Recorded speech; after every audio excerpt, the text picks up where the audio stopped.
One of the things I love doing about more than anything else in flint knapping is working really big tabs of chert, particularly Flint River chert. Now, I have a lot of different coastal variants that I work. I work Jasper, I work Alabama coastal, Florida coastal, Georgia coastal, but I really enjoy working these big tabs from Georgia. And so that's exactly what I want to do in the next few videos, is just working through a big tab like this, and not only learning how to spall it correctly, but also how to make a really fantastic point, or blade really, because this thing will be massive once we're done.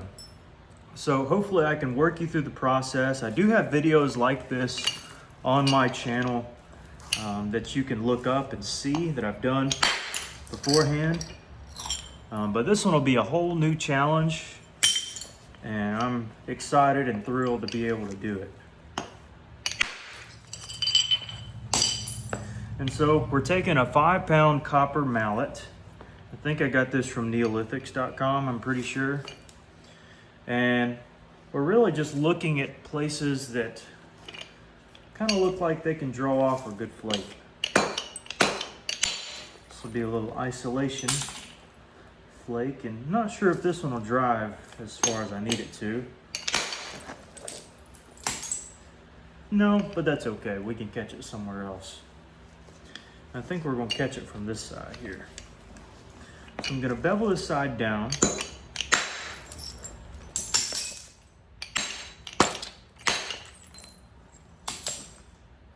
Well, in the meantime, getting some nice flakes.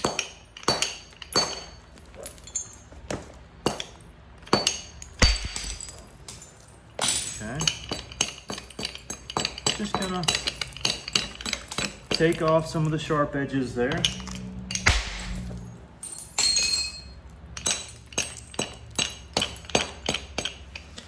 And then we'll take this little rectangular stone, and a lot of people ask me about this. We just call this an abrader.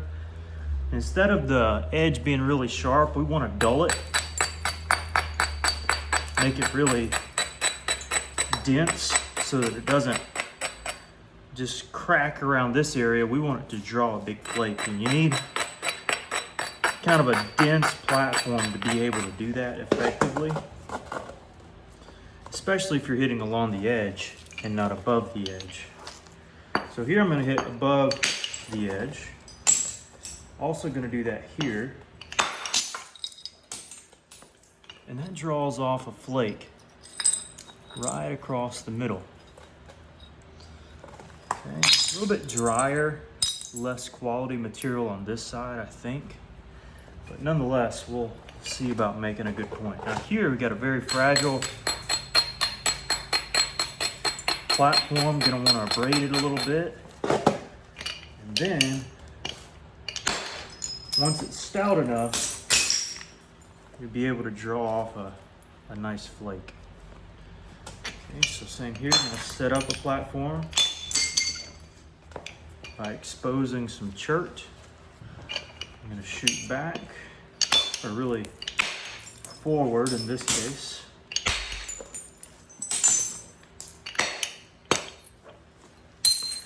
And start whittling our point down to where we want it to be. So this is all a big process, but it's kind of a fun process, especially removing big flakes like that. And by the way, I'll probably sell a lot of these flakes, so if you're interested, just let me know.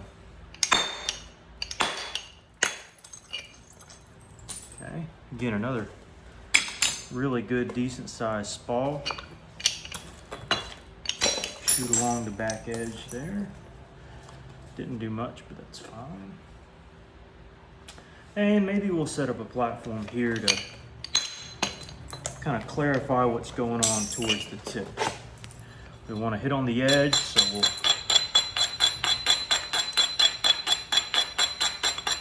dull that edge best we can. And we'll draw a flake right in there to get a really nice big spall. So So we're hoping to make a nice blade, but we're also getting some nice little flakes and spalls along the way. Now, the way that this is curved, this is probably not going to be in our final point if we're trying to maintain this. Or we could maintain this side and cut everything else off here.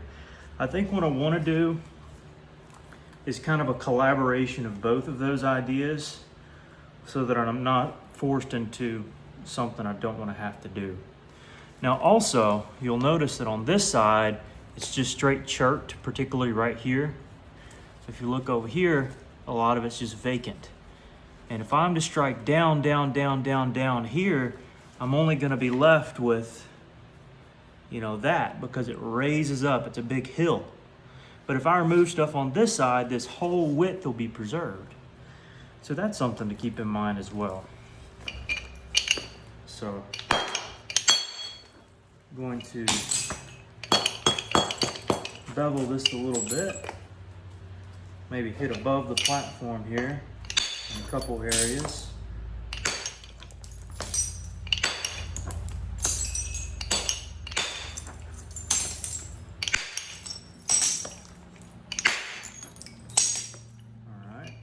So we're moving off the face of this side so that the width can be preserved again. All right, so this, I don't know if this is set up right. It did good enough. Maybe let's shoot from the base here. Now this is not the candiest piece of Flint River I've ever had in my life. That's for sure, but a good point can still certainly be made from it if we're careful. All right, so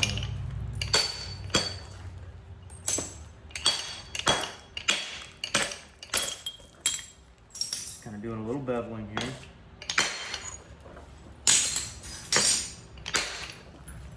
I'll also preemptively taking some big strikes. All right. A little bit of a braid in here.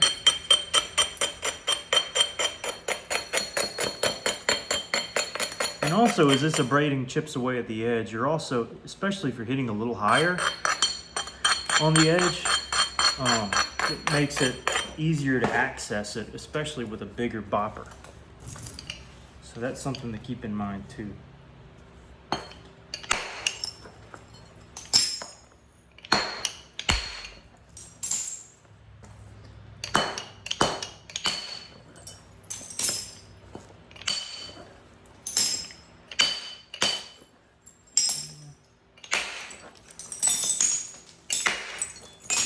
Working our way down. Nothing too wild or out of the ordinary yet.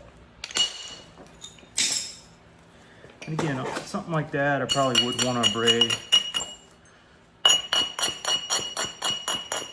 Give myself a little extra room. Because I do plan to hit a little high. And I missed it. That's okay. Actually isolates it a little bit better.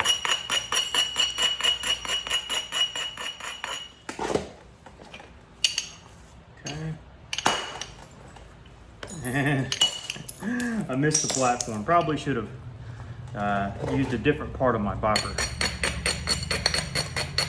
That's okay. We should be able to catch it from a couple different areas, if not from there. And already we caught it, so we're doing just fine.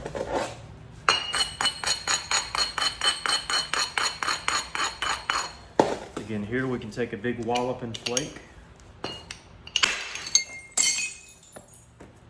That did us some good there. And already I like the cleanliness of this side better than kind of the rough nature of this side. So although we're talking about this little uphill battle, I think it might be worth it to preserve that, excuse me, preserve that side rather than having to fight a little bit more difficult material the entire time. So willing to make that concession happily.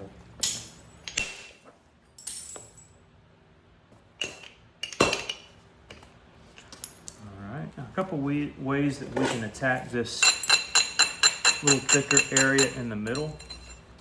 And I don't think that this strike here will actually do much of anything, but we'll see what it does. I think it'll hinge out.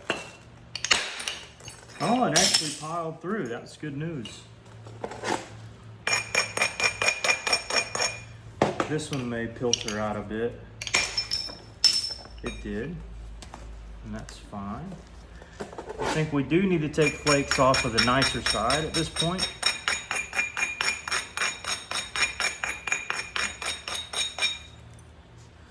And also maybe here, because the material's a little wonky there.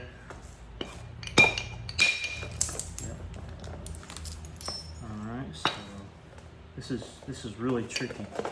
Oh no, that's fixed. I can just do it here. Yeah, it should work. Yep.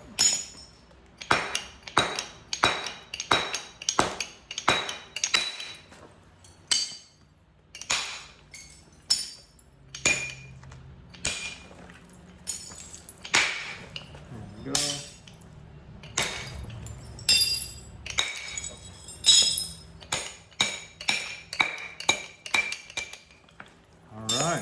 Maybe one more back through here.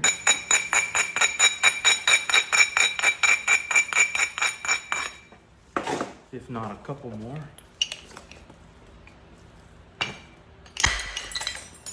That was a good one. Shoved all the way across. Okay. Maybe one beside it. Now, these ones can be tricky because they can divert and do a couple different things. That one did good. And we're looking pretty solid. I want to strike down up here as well. Make sure we got some uniformity going on. So there. There. I think covers our large basis. I mean, certainly we got some ridges to run, but mostly that's a flat side. Now I want to kind of tackle this side, particularly this back edge, but just kind of see what we got to work with and what the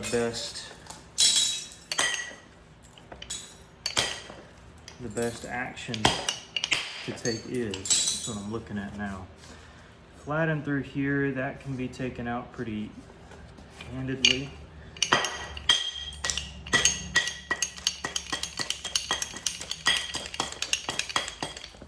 Again, the tips on my blades are usually not very wide. I personally think they look a lot better when they come to a nice resolution.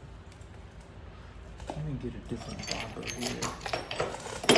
Let's see, let's use this one. We were using this one in the last video.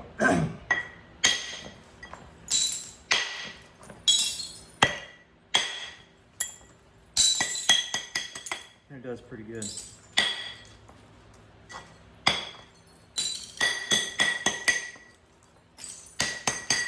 And particularly at this stage, we can probably at least do some of our isolation work with this bopper.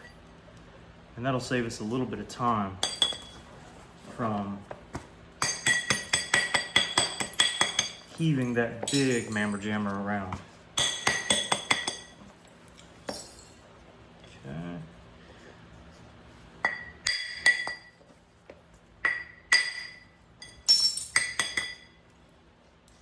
Just using some different ways to thin out the tip here. Kind of a bunch of cortex there when I thin out.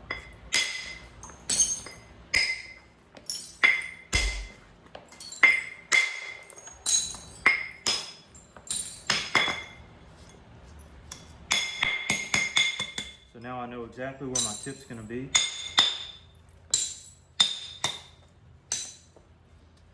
Okay, we can shoot back or on this side. I kind of prefer this side for the moment.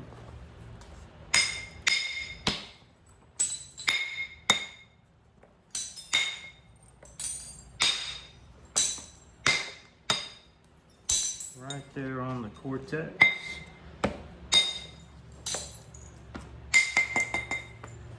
Clarify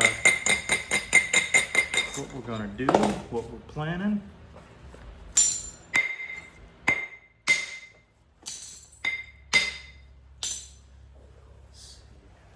Shift this over. Okay. Might even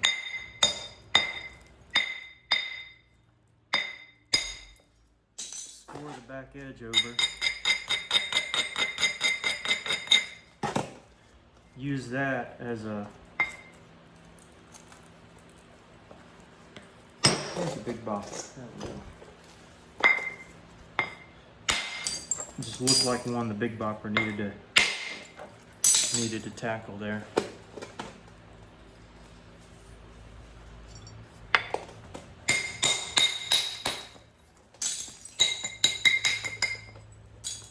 Okay.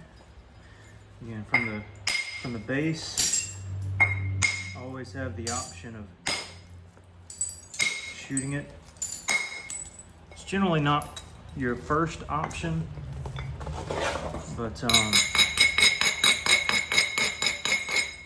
you know, often it's necessary to thin it out a little bit, and it can help when you start shooting across the face.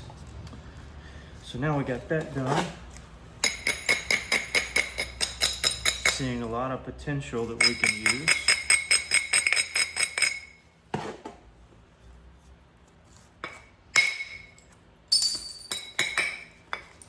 Okay, this shimmies down.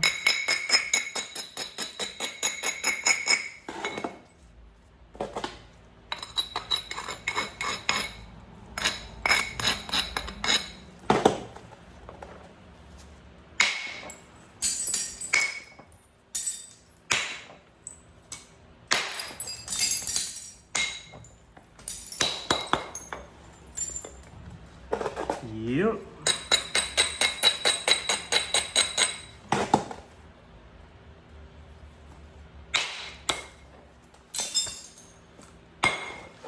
So now we need to change the angle here because this side's flat.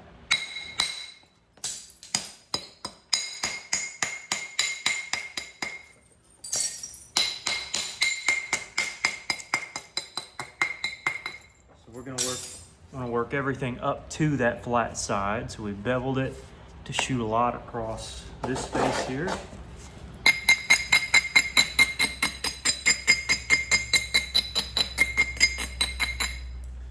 course, you want to make sure you got good convexity. Make sure you have the right bopper, that's for sure. Each bopper will accomplish something a little bit different. It's just the way it goes. I think we want this one. That'll come out.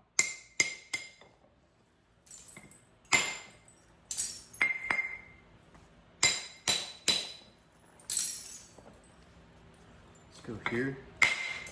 Let's go here. Braid for good measure. Got rid of a lot of the loose stuff there. And draw off a nice flake. And we can continue this. Actually, I don't mind continuing it. This may be really bad here, actually. I did fine. And I wouldn't take it again if I didn't feel like I had some confidence in what I was doing. But of course, they don't always work out. This should be I need to angle it back. There we are.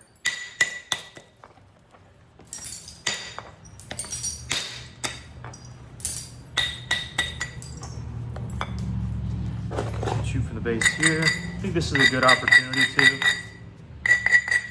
I mean, you got a thick ridge, you can just run that off very easily. Portions of it at least. Come back through here, keep doing this exact same thing. That didn't go to plan, but we're fine still.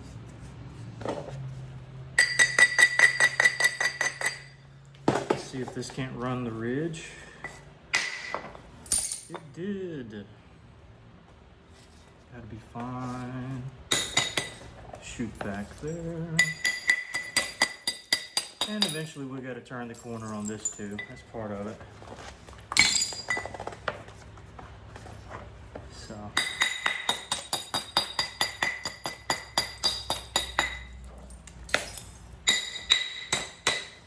What do they say? No greater time than the present, something like that.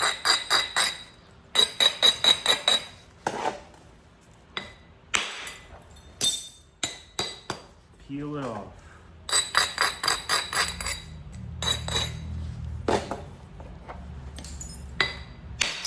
Peel it off. You see, I'm basically hitting, I'm not hitting down or this way. I mean, I'm striking like straight in on the ones that are really isolated and really look like they'll carry a good flake.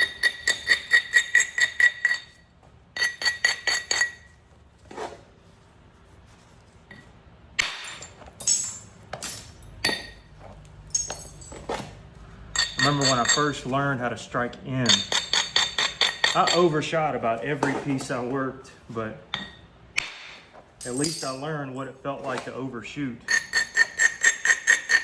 And it's a good feeling, honestly. Especially when it's to your advantage that it overshoots. But it also helps you learn how much, you know, you can hit little itty bitty little flakes, you know, all you want to. You'll learn how to do it, but also the other extreme was important to me. I'll phrase it that way. And my Flintknapping journey too, to figure out, let me get the platform just ultra low and shoot it, and then, well, now I know what too much power feels like and what too low is. And anyways, every little thing can help you in some way or another, and that helped me. That's being weird. I'm gonna start back here.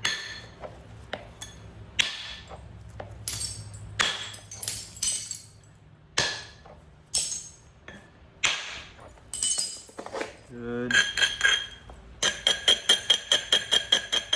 This is where the stone goofed up on me here, but we got it. Okay, so it's being whittled down. It's coming together. I may stop it here for now, but thanks for tuning in. We'll pick it up in the next video, Lord willing. So, all right, stay tuned.